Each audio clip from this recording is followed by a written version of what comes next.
take the same love and compassion that you feel for the horses and share them with people. Yeah. You know, in order to truly love our horses and give them not just the compassion, but, you know, give them what they deserve, which is us being there and looking out for them and having their well-being in mind. We have to give that same gift to people. Yeah. Hating people will not allow you to love horses more. It's true. So, And shaming people will not force people to change the horse welfare issues or the social impact of the horse welfare issues highlighted by the recent controversy surrounding Charlotte Dujardin. And while our discussion isn't specifically about that, we're not going to cover the abuse itself today, because everybody can make up their own mind. There's a lot of information out there that people can relate to, and you know, can have their voices be heard. And the power of one. Each one of us has the power to do things a little bit differently and have, you know, do the hard mental work and the understanding of what we need to do in order to create a better world for ourselves as equestrians, and most importantly for our four-legged friends whom we love so dearly. I don't think anybody disagrees with that.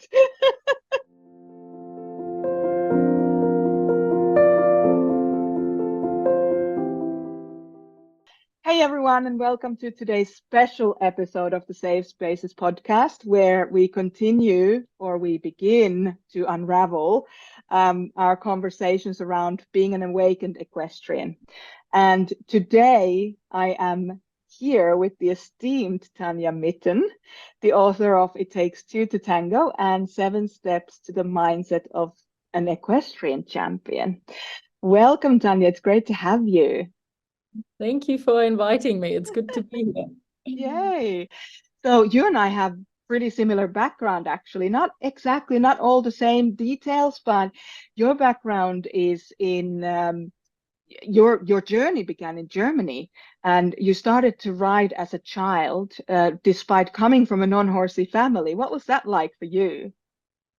Yeah, look, I often joke around and sort of say, you know, my parents are probably still waiting for me to, you know, grow up one day and get a real job.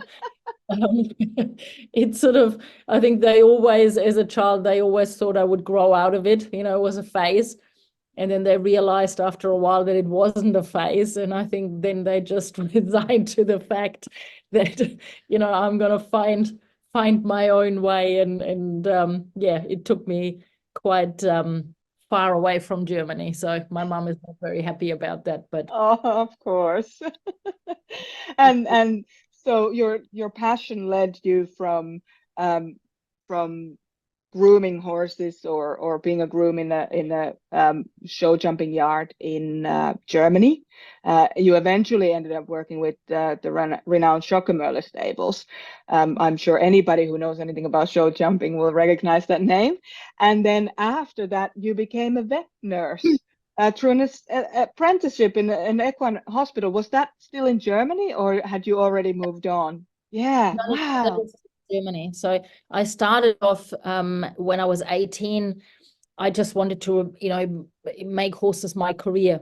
So, you know, I started with the dream of, you know, going as far in the show jumping as I could, you know, becoming an Olympian, you know, winning gold medals. I think, you know, most kids dream about that. Yeah. And so the first yard that I started working in, I started as a groom because, you know, I was show jumping at the time and sort of jumping maybe 1.20 rounds, but I wasn't very successful. So I just needed to get my foot in the door. And then I just worked pretty hard and gradually got to ride a lot of the young horses and to compete the young horse classes. And then ride some of the, you know, the older horses, the more experienced one, and some of the bigger classes. And then, you know, started to become a bit more successful and learned a lot, which was great. Yeah, and that eventually sort of led me to go to Schockemöhle's. I was working there as a groom again for 2 Austrian riders, and got to experience, so you know, the international level and the international competitions in a really good way, by you know, kind of being in it and seeing all kinds of, you know, all sides of it. Absolutely. It's a whole different story from looking in on that particular scene than it is to be in it. You know, some of our listeners know about my past working at Paul Darrow's place in Waterside Stud in Ireland, and it's a whole different story. It's a whole different perspective, and it certainly opens your mind up. It opens up your mind to things that you maybe, I don't know, for you maybe it was different, but for me it was what could be possible, but also what it takes or what it can take and how you want to go about everything. Yeah. Look, I really liked, like, in your, you know, you said before, like the enlightened equestrian. You know, I love those 2 words coming together, because, you know, like, to me, enlightenment is not, it's not just, you know, the glory of it all. Enlightenment is not, you know, the pinnacle or the success. I think enlightenment is a very deep understanding of everything. Yes. You know, particularly with our horses, like, you know, we learn so much from our horses. But for most of us, you know, we get to that realization when we get older. Yes, agreed. Because, you know, enlightenment doesn't happen when you're 18. Like, I think.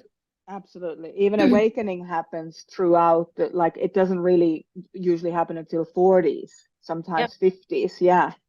Sorry, I cut you off. Yeah, we need the experience. We need to, you know, walk the journey. We, you know, we need to recognize the good, the bads, the right, the wrongs. We need to find ourselves within all of it. Yes. You know, then I think what we can bring is an understanding of all of it, and hopefully a little bit of compassion at that point that comes from understanding. And I think, you know, that's certainly something that is very important for me right now. Absolutely. I hear what you're saying. I'm getting a bit of goosebumps because there's a lot happening just before we are jumping onto this conversation, you and I. There's been the challenges around the horse welfare issues, or the social impact of the horse welfare issues, highlighted by the recent controversy surrounding Charlotte Dujardin.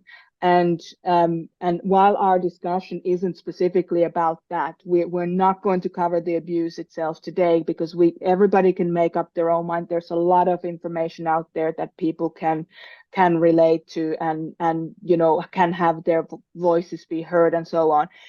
Of course, you know, there's no doubt about it that any abuse is being condemned by us. So this is not a, you know, kind of brush the stuff under the carpet. That's not what we're doing here.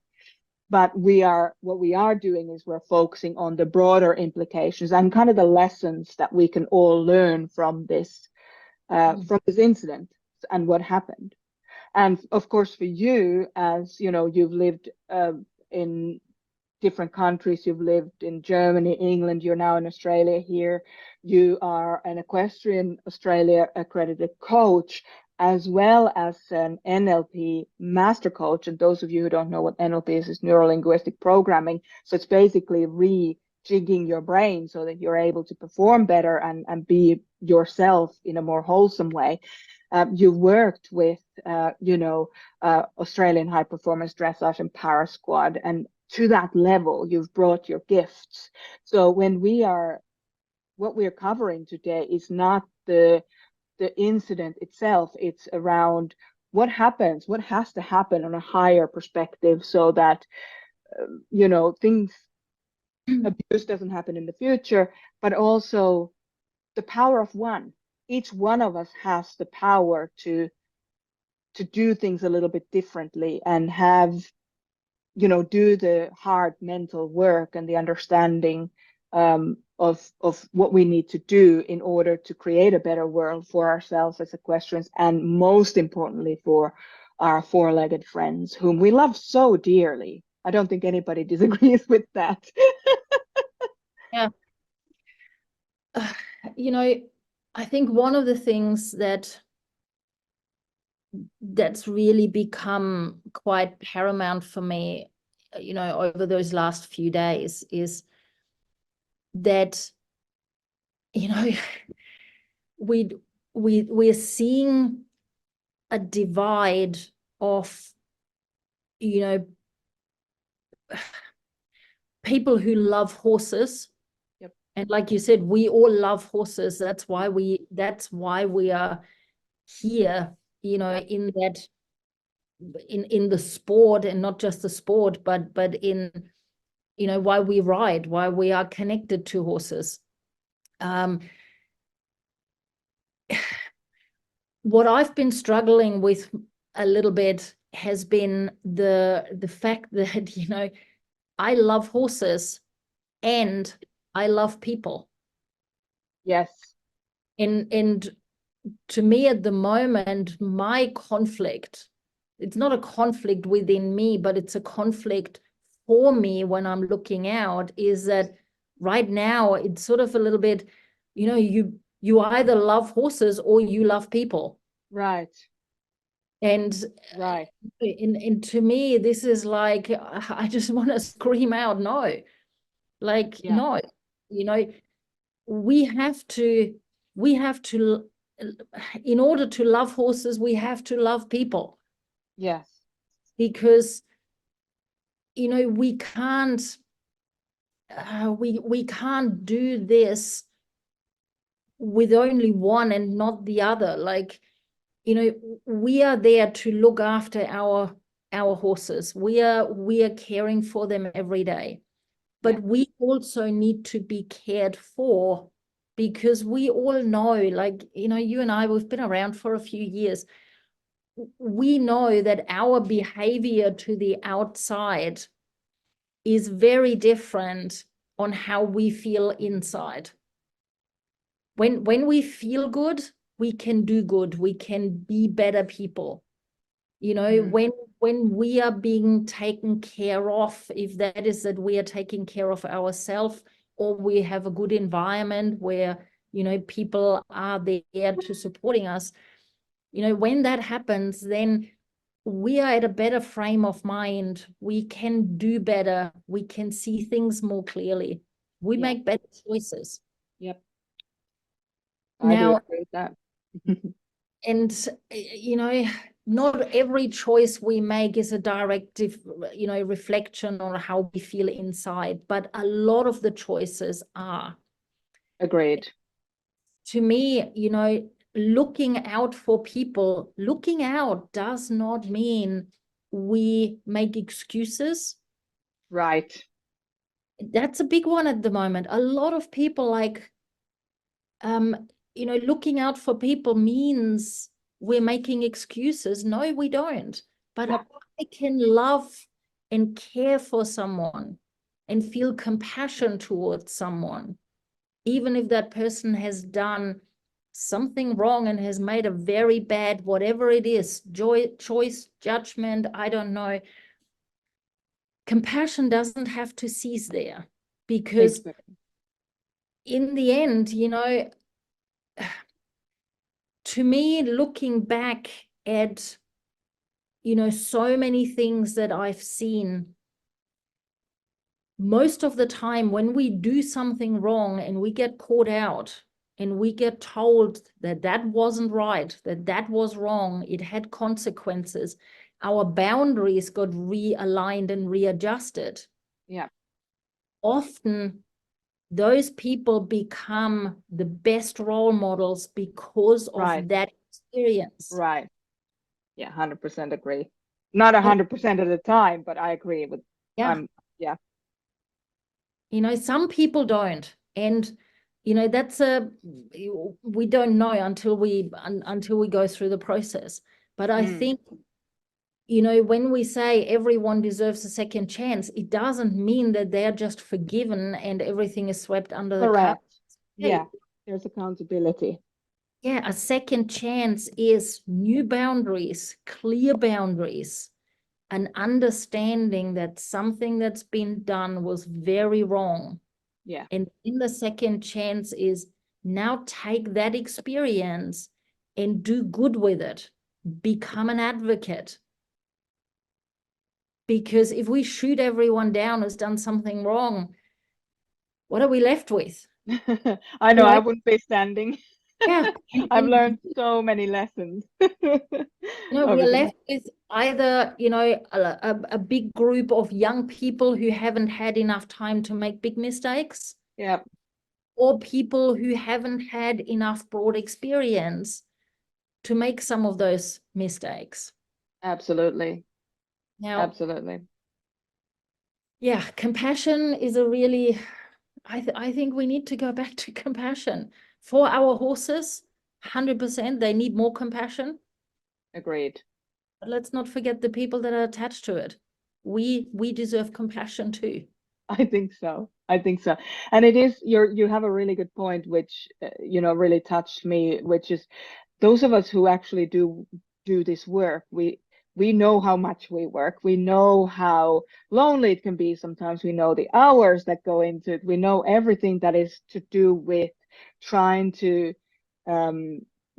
support ourselves through our passion for horses. Now, agreed, that doesn't mean that you get to do whatever you want to make money. That's not what we're talking about. We're talking about, you know, being able to live out your passion in a way that supports you in a modern world. There's a lot in that. There's a lot of nuance. And when we shoot people down who make mistakes, we do that usually comes from that type of black and white, almost childlike way of thinking. This is right and this is wrong. There's no nuance in. I'm not saying, again, I don't know how many times I'll probably say that I condemn all abuse throughout this podcast episode. So that's not where this conversation is coming from. But it is to do with, I'm glad if you've never made any mistakes in your life that you had to pay for and learn a new version of yourself as a result of. So good on you. Good on you, everyone. I can't relate to that. You know, from a coaching perspective, and I'm sure, you know, you understand that and you work the same way. You know, when we are when we're coaching with people, when we help people to you know, make sense of what has happened in their life, you know, if there's been trauma, if they've had experiences they need to work through, you know, the way to help people get a better understanding and start working through old issues is for them to take up an, you know, I often call it like the observer view. Yes. You know, outside view. Outside view means that you can look in and you see all of it. Yeah. And what happens when we are in something, you know, when something has happened and we've either made our decision on which side of the fence we are sitting, or, you know, trauma has happened and we are getting caught in that trauma as, you know, the victim of the trauma, or even sometimes, you know, the abuser of the trauma of traumatic or the rescuer. There's all this. Yes. You know, when we get stuck, it's because we only see one side. Yeah. our viewpoint becomes very narrow, so we only see what we see. It's like having blinkers on, and so the emotions stay the same. Mm-hmm. You know, the vision is the same, the emotions stay the same, the thought processes are the same, and we get caught in this loop and we can't get out. And it's, you know, that's what makes trauma so long term, because people can get stuck there. Absolutely. We need to learn to step outside and broaden our view so we see all of it. Yeah. At that point, and again, it is not about saying, I'm going to look at it all and then I'm making it all okay. No, of course not. Mm-hmm. But when I see all of it, then my emotions become more wider, more open. I can feel more. I can sense more. I can make sense of what has happened. And this is where compassion comes in. If I can, you know, even though like I condemn, like you said, you know, abuse to horses, that's not me. That's not what I do. That's, however, saying that we've all had some experience where we felt that we did something wrong and we experienced the emotion of guilt. Yes. That guilt may be, you know, me, you know, saying something to someone that I shouldn't have said, that was inappropriate.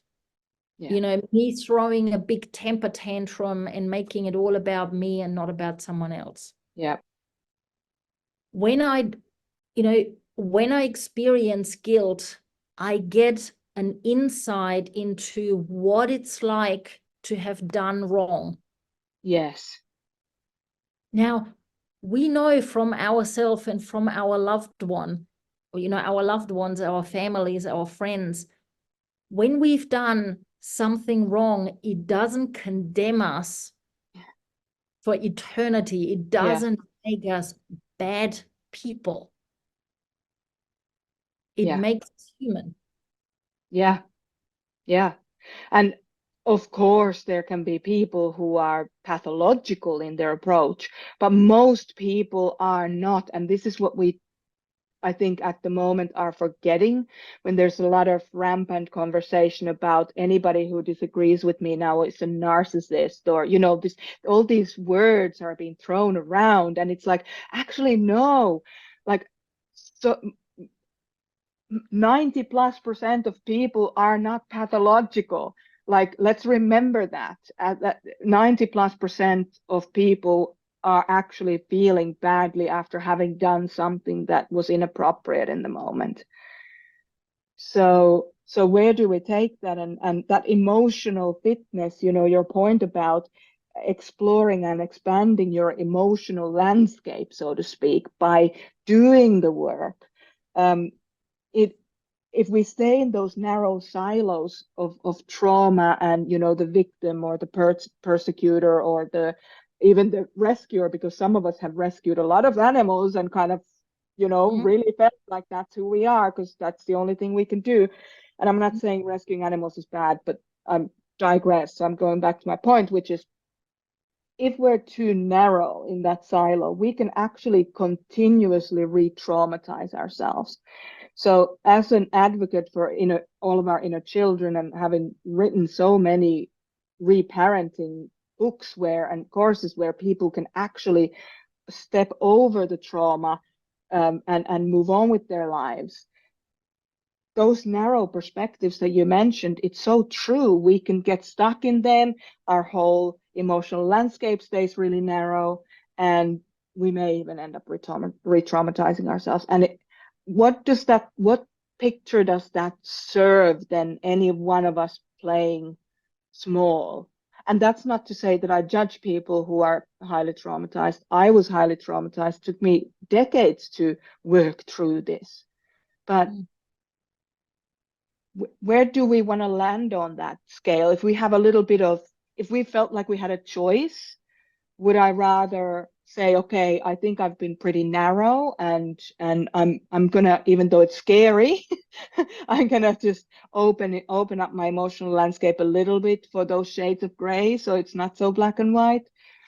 And I think that our communication before this episode was around, saying no, simple things, setting boundaries, saying no, saying yes to things, how to have interactions face to face, that, like, how can we have that courage Yeah. to get into that? Look, I think, to me, one of the big things, and this often comes up when I work with people, just briefly coming back to, our own experiences, and sometimes, the shame that comes with that, or the guilt that comes with it. Forgiveness starts with ourselves. 100%. Yeah. And this is where trauma often is unresolved, when we can't find and land, on that part where we can remember the experience that we've had, when we, understand, sometimes what we have done. As I said, there doesn't have to be anything, massive. We've all lived. We've all done things, said things that we regret later on. Forgiveness starts there. When we can work through that, and we can look back through our life, and we can have compassion, forgiveness for ourselves, by recognizing why we acted the way we acted, why we said what we said.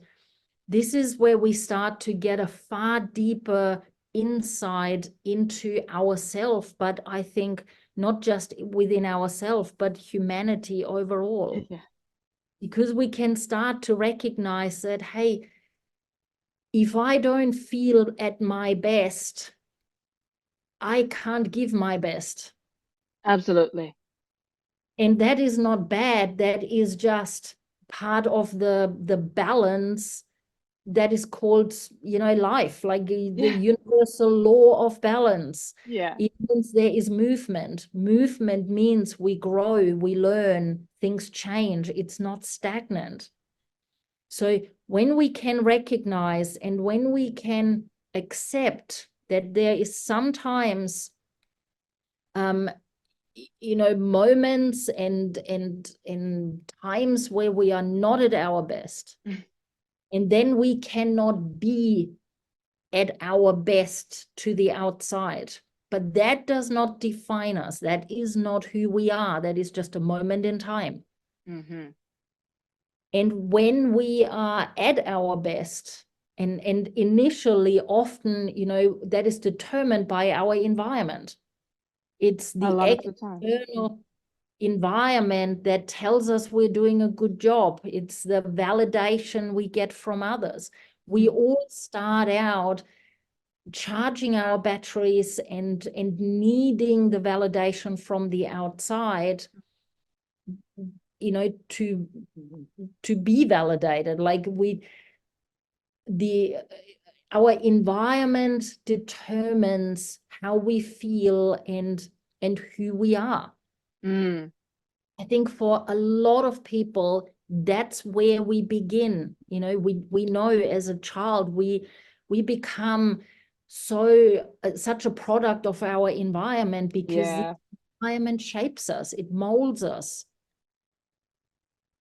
Yeah. But as we start to have that, that courage, or that insight, or that opportunity, whatever it is, to start gaining better insights and working through our own experiences, we have to learn to gradually start bringing the validation from the inside out.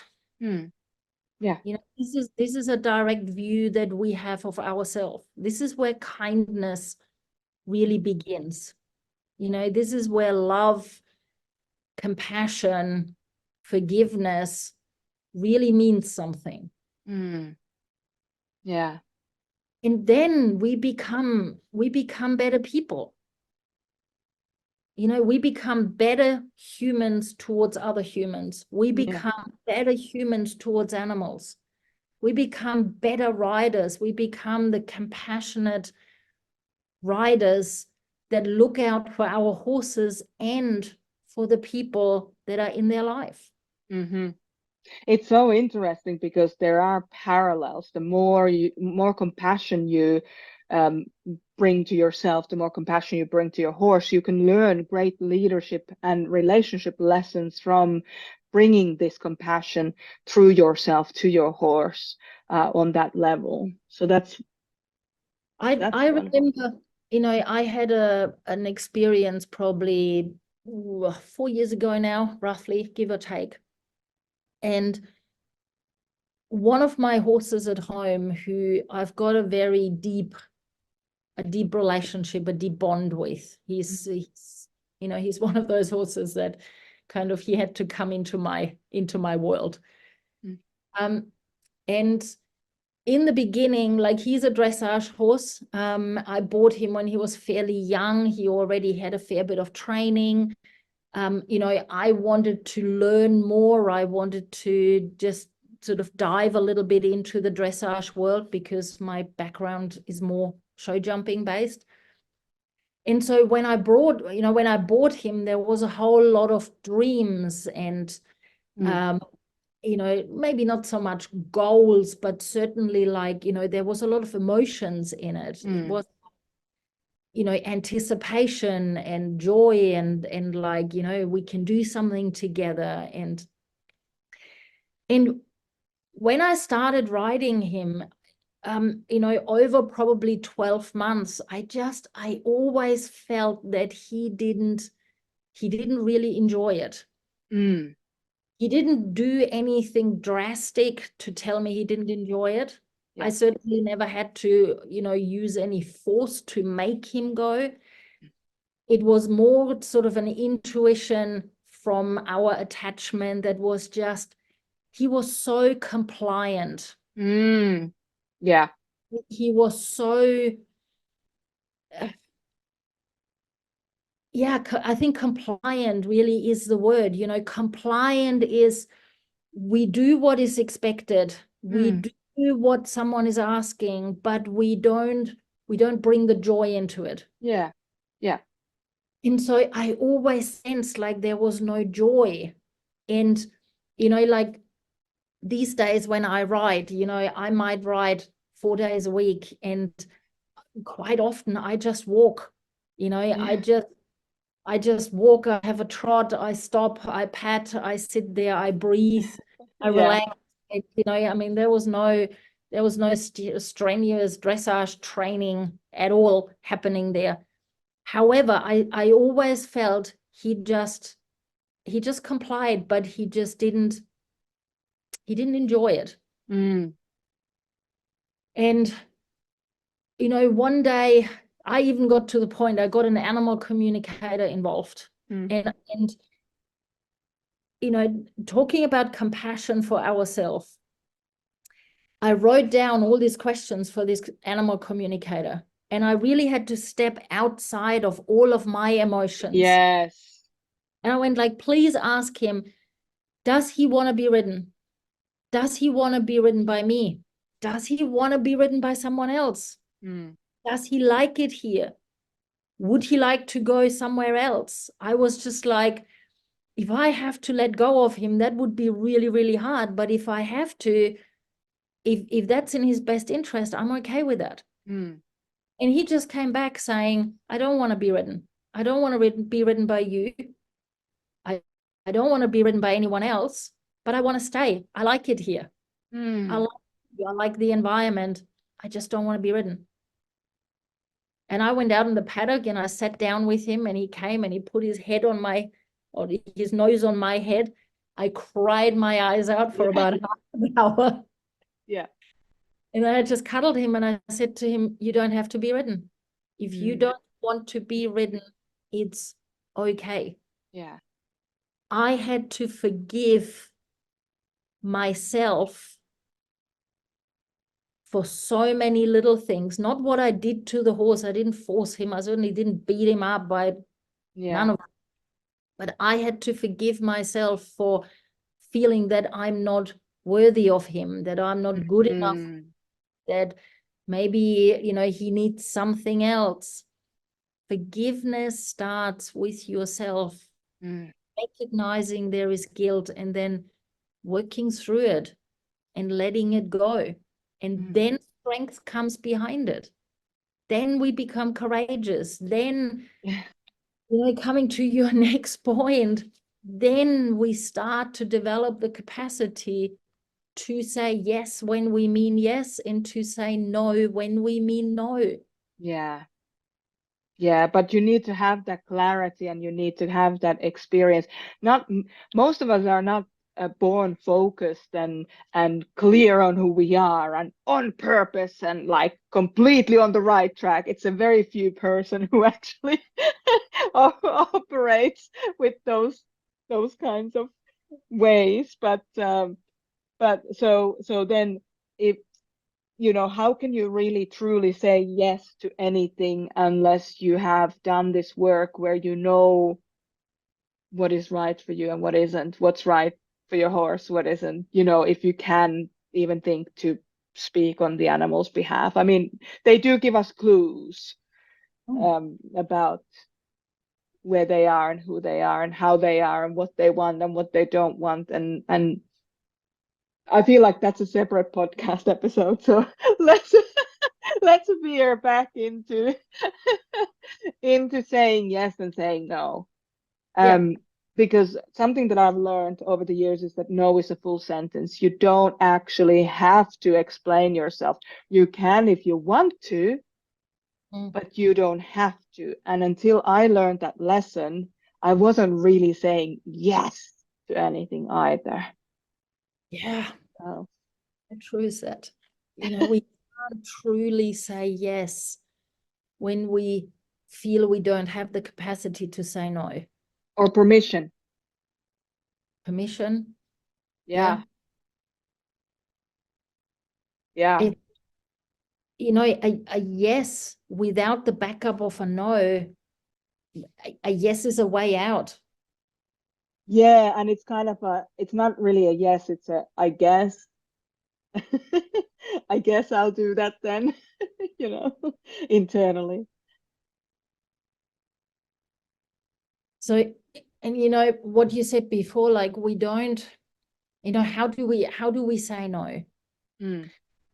There's so many different ways of saying no.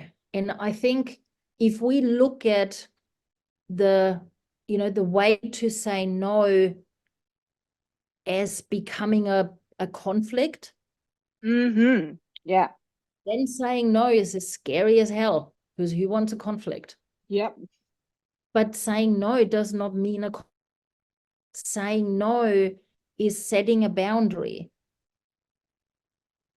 Now, you know, one of the things, so I've just come back from doing a weekend mindset training with a group of young riders in Victoria who they had a young rider sort of training camp for the lead up to a competition. And I did some parent sessions as well as working with the kids. Right. You know, we talked about, because a lot of the parents are either not really horsey or they don't have that much experience. And so they feel that they don't have the authority or the knowledge or the know-how, you know, to say no. Yeah. If they need to say no. And so, you know, we talked about that and I said to them, look, no does not mean a conflict.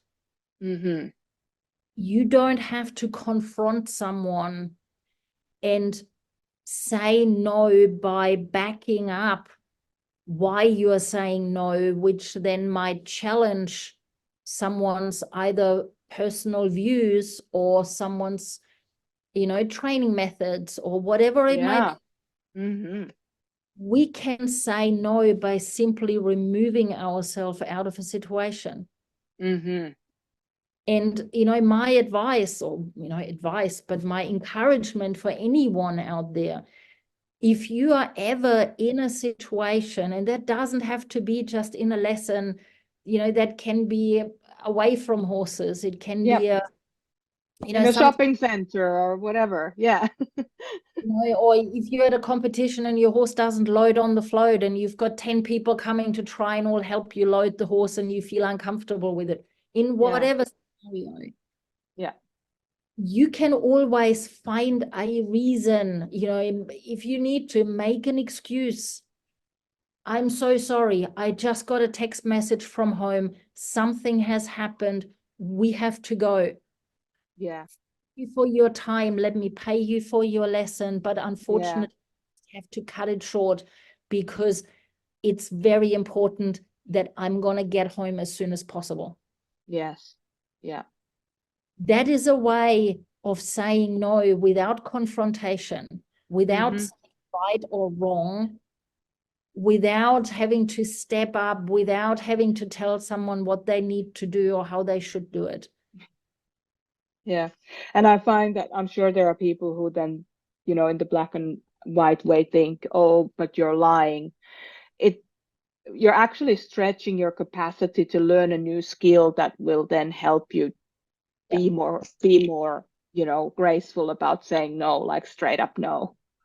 I remember one time I actually got a horse from ISPCA. Her name was Missy. She was with us for years and years and years, and she's gone now, but she was a character, let's put it that way.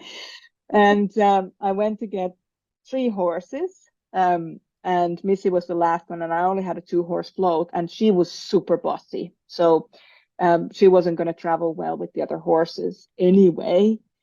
Anyway, I go there, and 3 hours in, as I'm loading her on my own, because I do actually prefer to load horses on my own because it's usually much less chaotic. A man comes over and says, I'll give you a hand. I'm like, thank you, no. Thank you, no. And just kept going. And I had to go back the next day because we ran out of daylight. And I had to go back next day and continue the work with the loading. And I was happy to do that because I knew that, like, I could have probably forced her into the box, and that guy certainly was going to do it. But thank you, no. So we've had those close calls, but to your point, it's not always as simple as that. We need to learn that whole process of knowing that we can say no and we have the right to say no. Yeah. And sometimes it's, when you've been able to remove yourself from that situation, even if in the beginning, you make something up just to step out. Yeah. That simple process of stepping out, you step out of that, that chaos, that energy, that stress, that trauma, whatever it is. Yep. And then you have clearer capacity again to think. Yeah.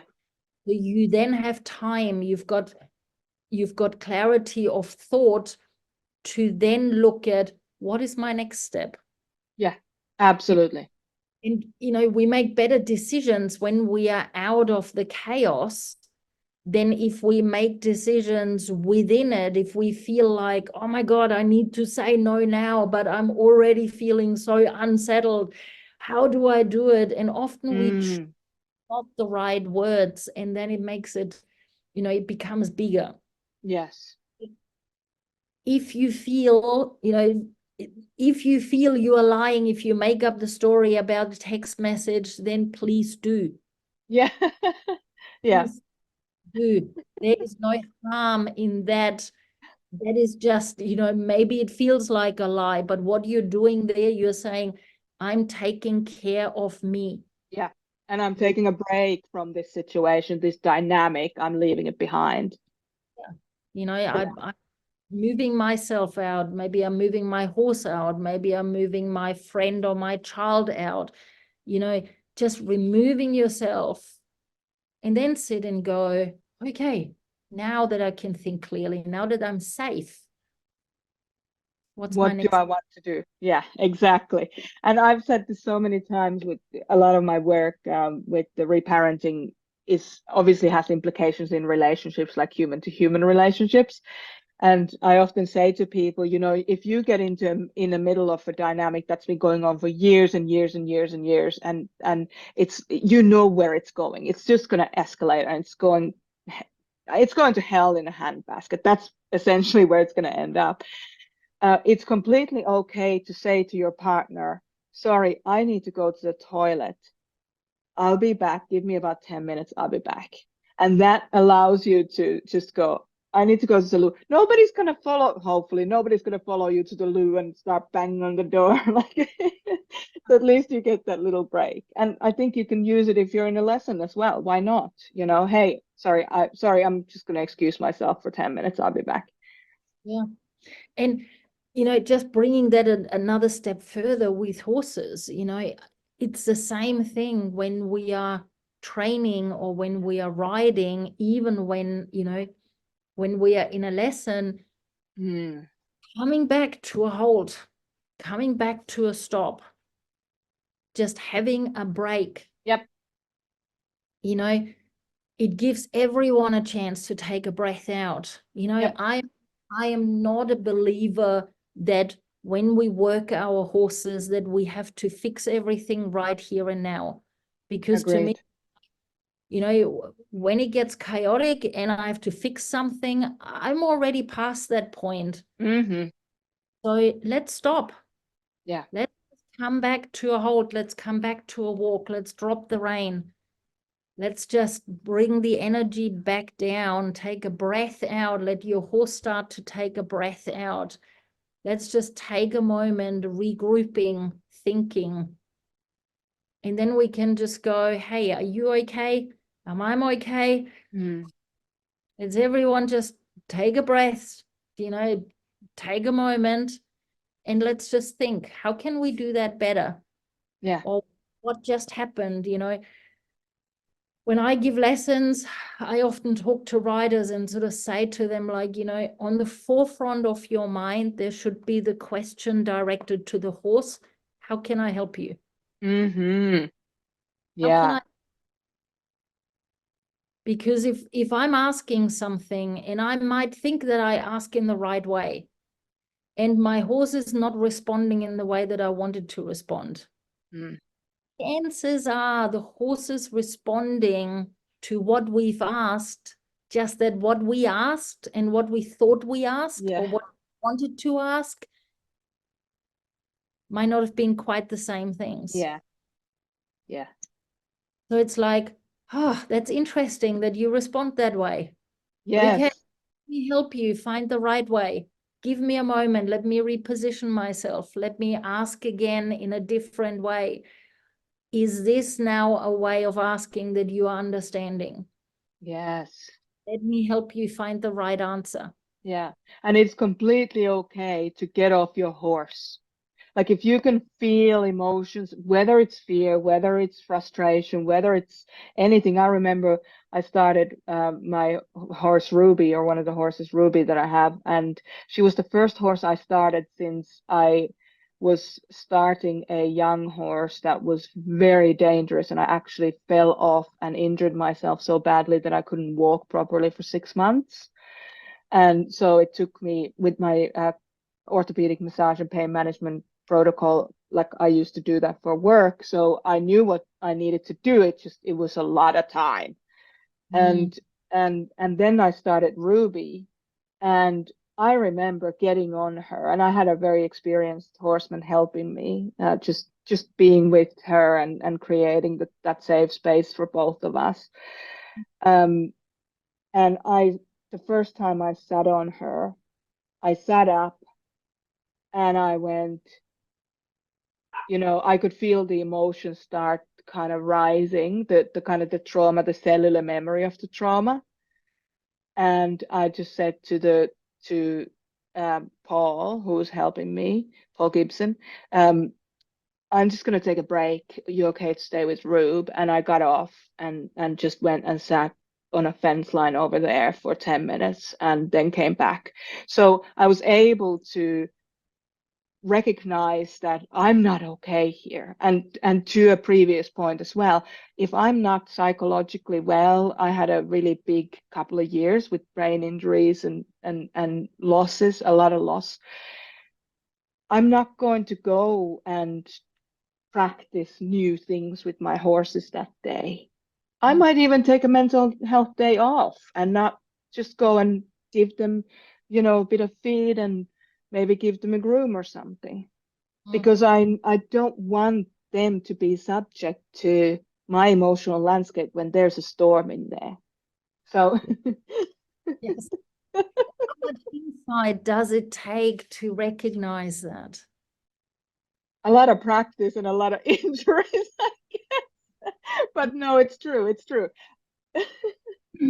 You wouldn't go and try and create, like, if you weren't well in yourself, difficult conversations with the significant other is not going to go well if they're already stressed, or if you're stressed, or you're both stressed. You know how it's going to go. Why do we keep doing this?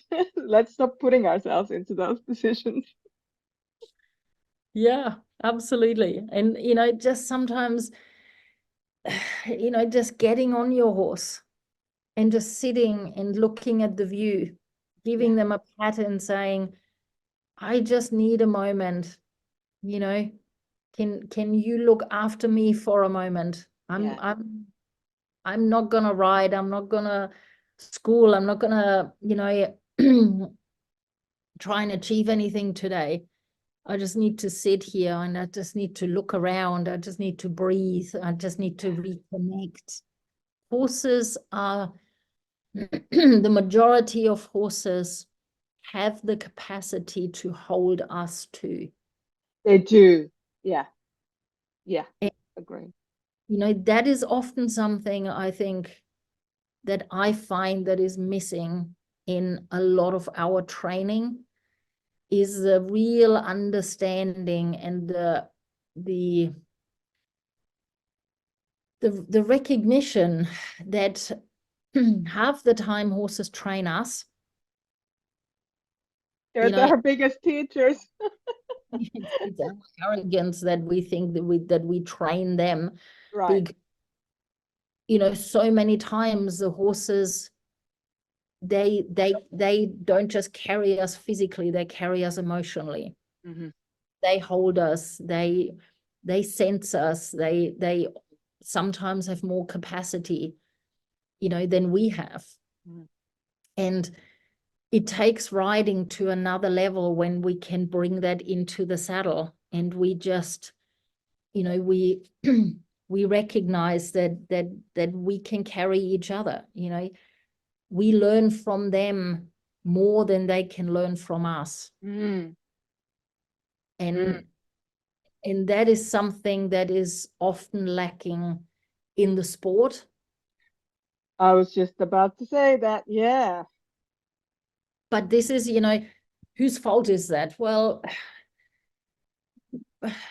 is it anybody's fault? I think it's our society. Like, we are, we're very fixed on goals, and, success is measurable, and if something is measurable, then we are naturally gonna, try and push or run or, move towards that outcome that we can measure, that then means that we are successful. Connection can't be measured. It's something that can only be felt. And, that feeling of being with your horse, and your horse sensing and feeling and breathing with you, and two heartbeats start to combine and regulate. Regulate.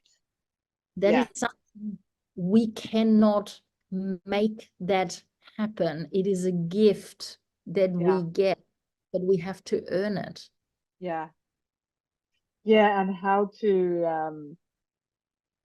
to let ourselves go into that tender space where we don't have to perform in order to be valid in ourselves, where we can actually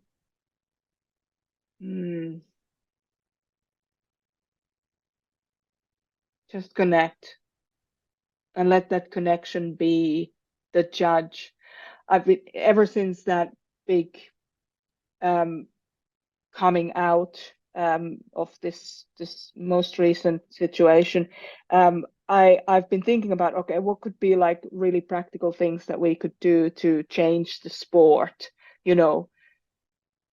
And I don't necessarily want to go into that space, but there are things that we could use to maybe gauge things a little bit differently. I don't know, heart monitors on animals. I don't know what the answers are, but you're right. It's not, how do you measure that? It can't be measured by score, what the connection is. It can't be measured by, you know. One of the things, like, we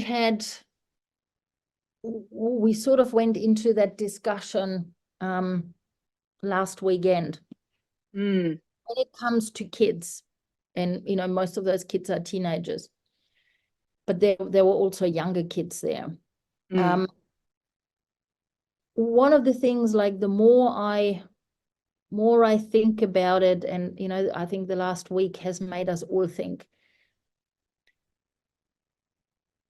One of the things that I was talking to the parents was that we need to change our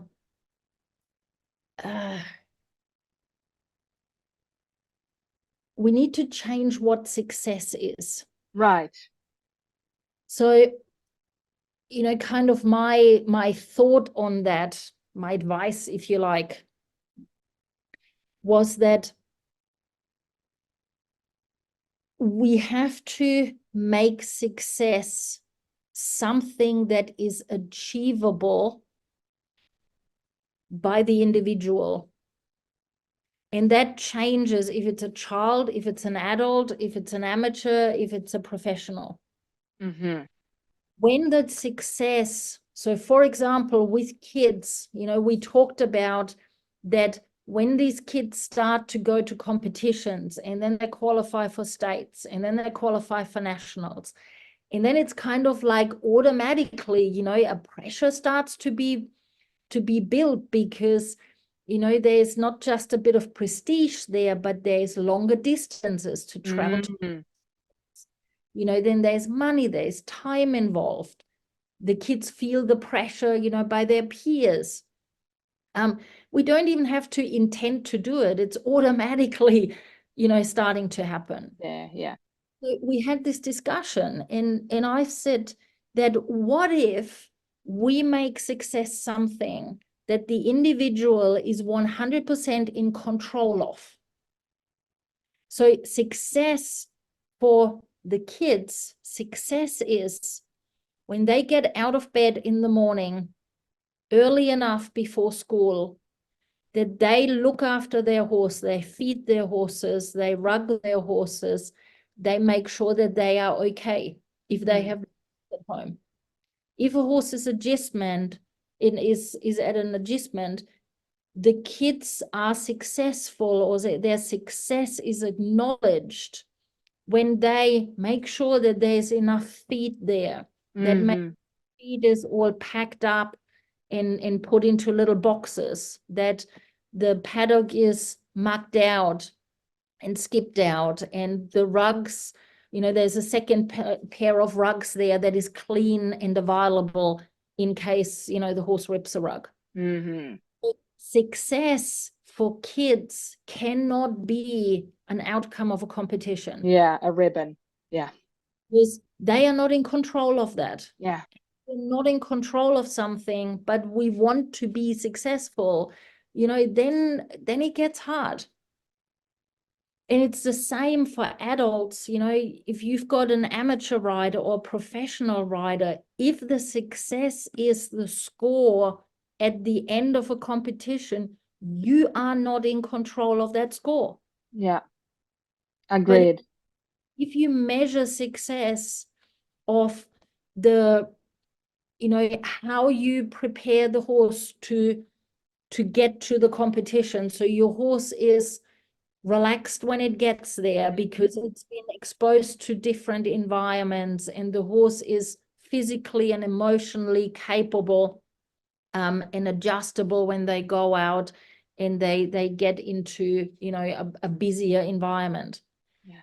Success is when you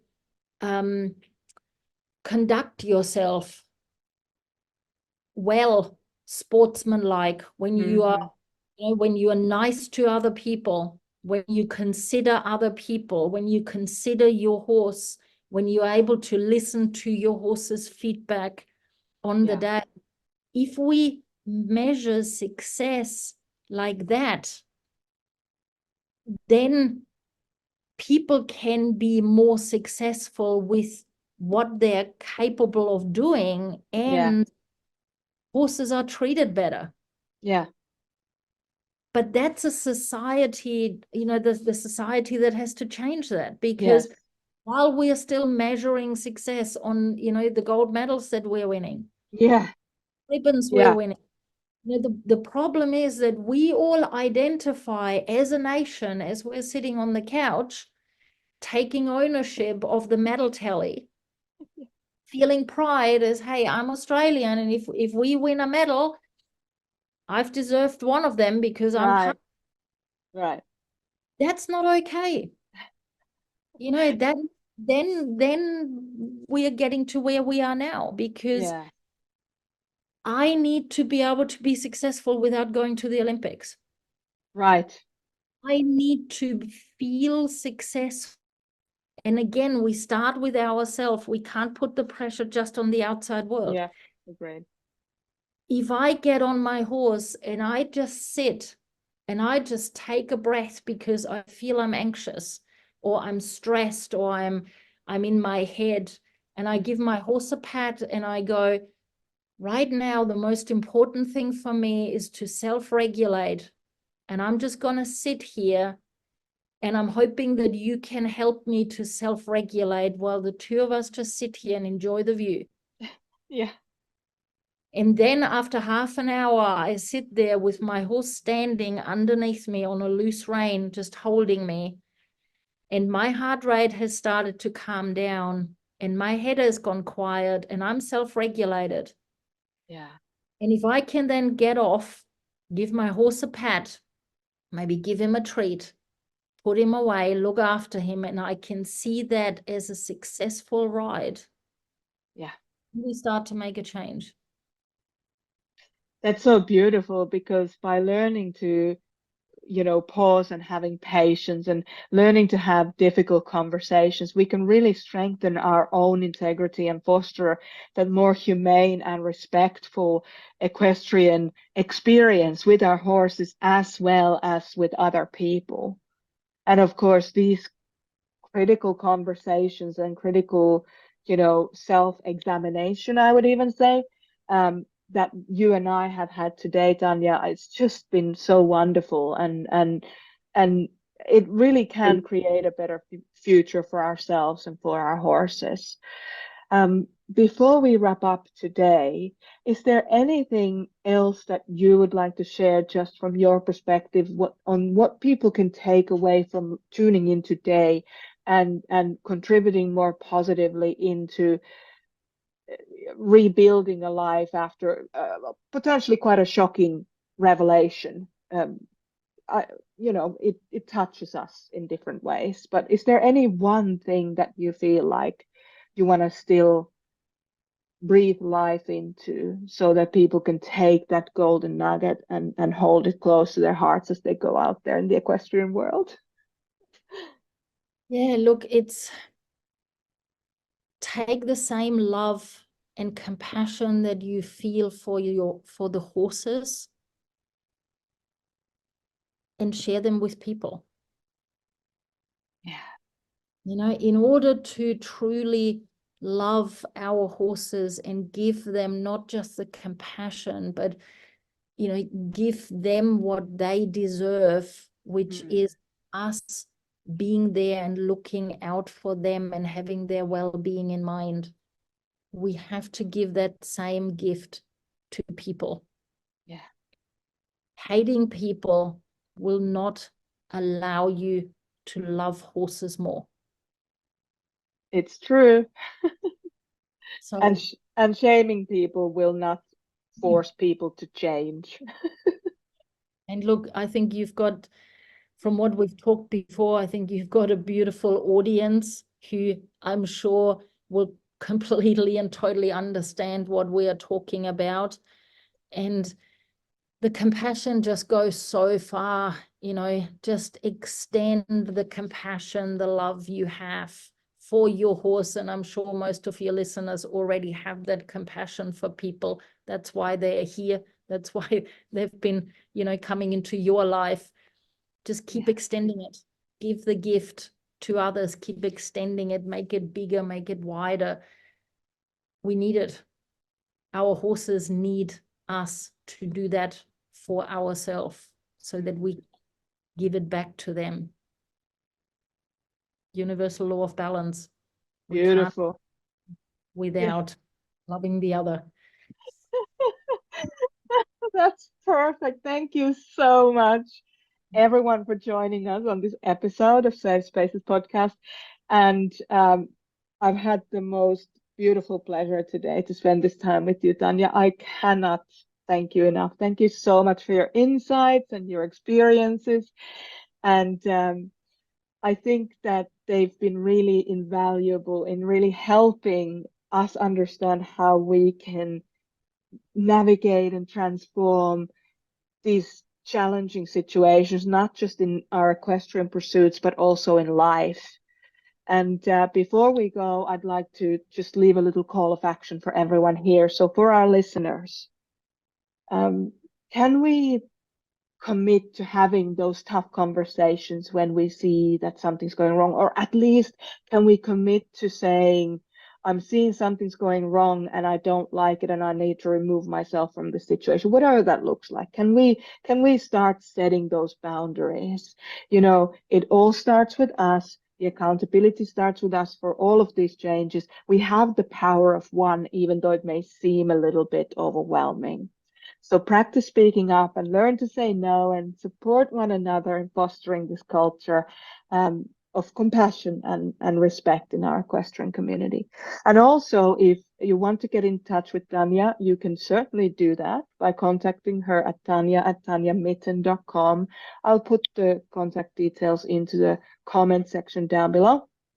And of course, you can reach me at desk at Maria Sumilov, as you always can. So I don't want to speak on your behalf, but I have a feeling you might agree with me, Tanja, when I say that I'll continue to advocate for horse welfare and use my platform to educate and inspire a positive change. So let's keep this conversation going and let's work together to make the equestrian world a safer and a more humane place for all of us. Thank you so much for having me. Thank you, Tanja. I appreciate you so much. Have a wonderful day and have a great trip back home when you head back. Yeah, thank you. Take care, everyone. Bye-bye. Bye-bye.